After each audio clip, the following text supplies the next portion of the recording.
जानिए हर सच की कहानी दिनेश ठक्कर की जुबान आपके अपने नेशनल न्यूज इंडिया पर। ये देखने में आपको 3 देश दिख रहे हैं, इजराइल, ईरान और अमेरिका।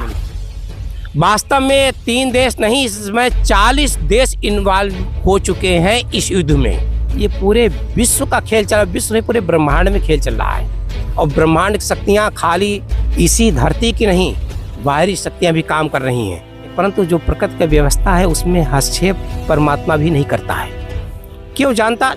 इसका संतुलन बिगड़ जाएगा धरती का। इसको सिर्फ बचाने के लिए परमात्मा किसी न किसी रूप में आकर के धरती पर अपना कार्य करता है। जो पंच सखा जो थे वो भगवान के ही स्वरूप थे, और वो पंच सखा इस समय धरती पर फिर मौजूद हैं। और जो 64 करोड़ की भविष्यवाणी पूरे विश्व में अच्युतानंद द्वारा भविष्य मलिका में लिखा है, हुई है, ये सत्य साबित होकर रहेगी, इसमें कोई दो राय नहीं। ये ऐसा कालखंड होगा जिसके अंदर जो बच गया सो बच गया, जो गया सो गया। मन के अंदर में कुछ आपके मन के अंदर चल रहा है कि आप ये जानना चाहते हैं कि ये जनता बचेगी तो कैसे बचेगी। और जो अर्थव्यवस्था पूरे विश्व की जो तेल के ऊपर चल रही है उस पर बहुत बड़ा संकट मंडरा रहा है, और ये संकट जो है ये पूरे विश्व को खा जाएगा। तो कौन बनेगा तारणहार, मतलब ये लोगों को बचाएगा?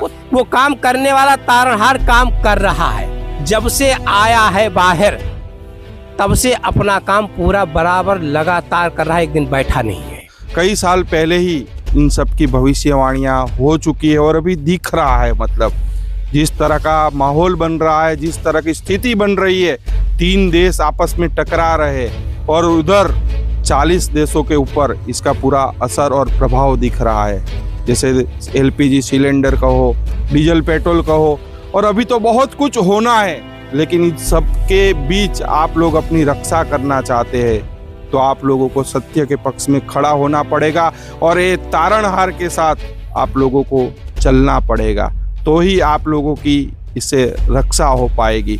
तो इस पूरी खबर को लेकर आप लोगों की क्या राय है? आप लोग भी अपनी राय वीडियो के कमेंट बॉक्स में जाकर आप लोग भी अपनी राय अवश्य रखिएगा। ये एक दिन का खेल नहीं है। रावण तो एक मारना था।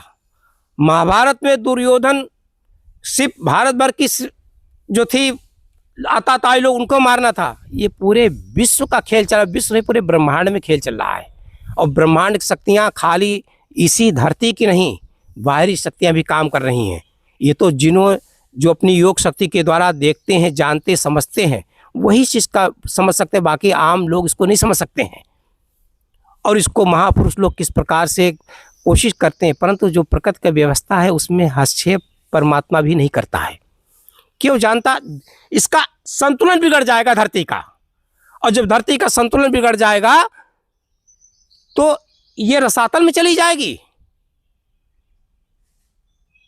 इसको सिर्फ बचाने के लिए परमात्मा किसी न किसी रूप में आकर के धरती पर अपना कार्य करता है, और वो कार्य इस समय परम पूज्य संत श्री आसाराम जी बापू कर रहे हैं, जो आज लोगों को समझ में नहीं आ रहा है।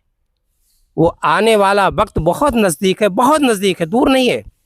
2028 तक, बाकी ये चलेगा तो 2032 तक चलेगा, पर 28 तक जिसमें पूर्ण रूप से 26 और 27 ये ऐसा कालखंड होगा जिसके अंदर जो बच गया सो बच गया, जो गया सो गया। और जो बच भी जाएंगे उनमें भी जो सत्य मार्ग पर नहीं चलेंगे तो वो भी 2-3 साल में उनका भी हिसाब किताब प्रकृति पूरा कर देगी, इसमें कोई दो राय नहीं है। और जो 64 करोड़ की भविष्यवाणी पूरे विश्व में अच्युतानंद द्वारा भविष्य मलिका में लिखा है, हुई है, ये सत्य साबित होकर रहेगी, इसमें कोई दो राय नहीं।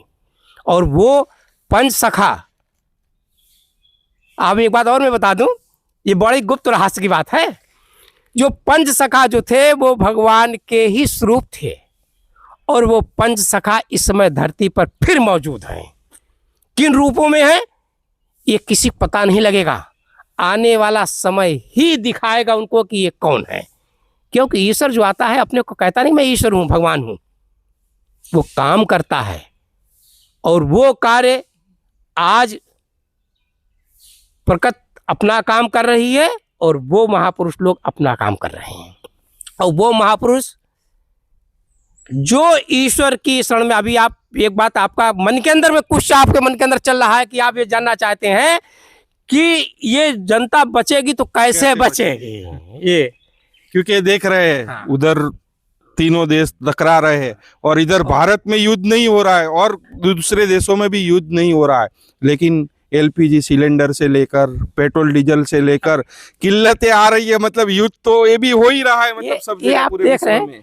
ये कैसे रक्षा होगी ये ये सब? देखने में आपको 3 देश दिख रहे हैं, इजराइल, ईरान और अमेरिका। वास्तव में 3 देश नहीं, इसमें 40 देश इन्वॉल्व हो चुके हैं इस युद्ध में और आने वाले भविष्य में 2 पार्ट पूरे हो जाएंगे, इसमें कोई दो नहीं। एक तरफ धर्म खड़ा होता है, एक अधर्म खड़ा होगा और ये सब अधर्म है, अधर्मी है। और धर्म जहाँ होगा वहाँ विजय होगी और अधर्म जहाँ होगा वहाँ सर्वनाश होगा। और वो सर्वनाश का खेल आप सब लोग देख रहे हैं। अरे लाखों लोग मारे जा रहे हैं, मिसालें गिर रही हैं। देखने के लिए कोई तो 100 मरे, 200, 100-200 नहीं मरे हैं। इसका जो लोग मर रहे हैं वो तो मर रहे हैं, जिन लोग बचे हुए भूख लिए तड़प रहे हैं उनको राशन खाने पानी नहीं मिल रहा है। और जो अर्थव्यवस्था पूरे विश्व की जो तेल के ऊपर चल रही है उस पर बहुत बड़ा संकट मंडरा रहा है और ये संकट जो है ये पूरे विश्व को खा जाएगा। तो कौन बनेगा तारणहार, मतलब ये लोगों को बचाएगा? वो तारणहार मैंने आपको बता दिया, तारणहार को तुमने बताता नहीं मैं तारणहार हूँ। वो काम करता है और वो काम मैं एक बार ये भी बता भी रहा हूँ, वो काम करने वाला तारणहार काम कर रहा है। जब से आया है बाहर तब से अपना काम पूरा बराबर लगातार कर रहा है, एक दिन बैठा नहीं है। और इतना ही नहीं, अभी एक ज्योतिषी भी थे और उनका अपना अंतर्दृष्टि का भी उनका अच्छा अनुभव है और उन्होंने बात बताई है वो तारणहार जो निकलेगा तो राजस्थान से निकलेगा। ये बात स्पष्ट रूप से उन्होंने बताया। तारणहार निकल चुका है, तारणहार निकल चुका। और ये भी उन्होंने कहा जिस विक्टिम ने जो आरोप लगाए उसको सजा भी मिलेगी, इसमें कोई दो नहीं। जानिए हर सच की कहानी दिनेश ठक्कर की जुबान, आपके अपने नेशनल न्यूज इंडिया पर।